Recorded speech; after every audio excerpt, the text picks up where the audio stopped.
बुटवलको supreme सहकारी प्रकरणमा राष्ट्रिय स्वतन्त्र पार्टीका सभापति रविलामी छानालाई रूपन्देही जिल्ला अदालतले 1 करोड धरौटीमा छाड्न आदेश दिएको थियो। उक्त आदेश चित्त नबुझेको भन्दै जिल्ला सरकारी वकिलको कार्यालय रूपन्देही उच्च सरकारी वकिल मार्फत उच्च अदालत तुलसीपुर बुटवल इजलास पुगेको थियो। त्यसपछि मात्रै रवि लामिछाने 1 करोड धरौटी बदर गरी सामान्य तारिखमा राखी पूर्वपक्ष गर्न पाऊ भन्दै 73 को निवेदन लिएर उच्च अदालत पुगेका थिए। लामिछाने र सरकारी वकिल भन्दा पनि पहिले जिल्ला अदालतले थुनामा पठाउन गरेको आदेशका विरुद्ध छविलाल जोशी उच्च अदालत पुगिसकेका थिए।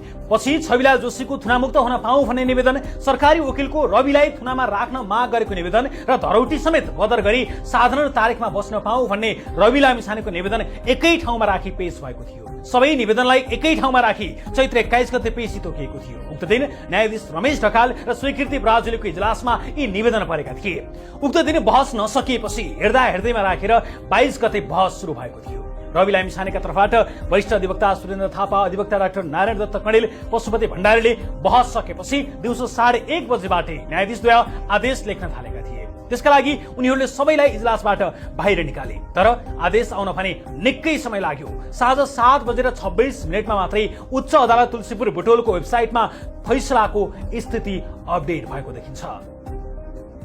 अदालतको वेबसाइटमा अपडेट भएको फैसलाको अवस्थामा छविलाल जोशीको हकमा जिल्लाकै आदेश सदर भएको उल्लेख गरिएको छ। त्यस्तै रवि लामिछानेलाई विरुद्ध बनाएर सरकारी वकिलले हालेको निवेदनमा जिल्लाको आदेश बदर लेखियो, तर रवि लामिछानेले सरकार विरुद्ध बनाएर हालेको निवेदनमा जिल्लाकै आदेश सदर अर्थात् धरौटीमै बस्न पाउने आदेश सदर भएको उल्लेख गरियो।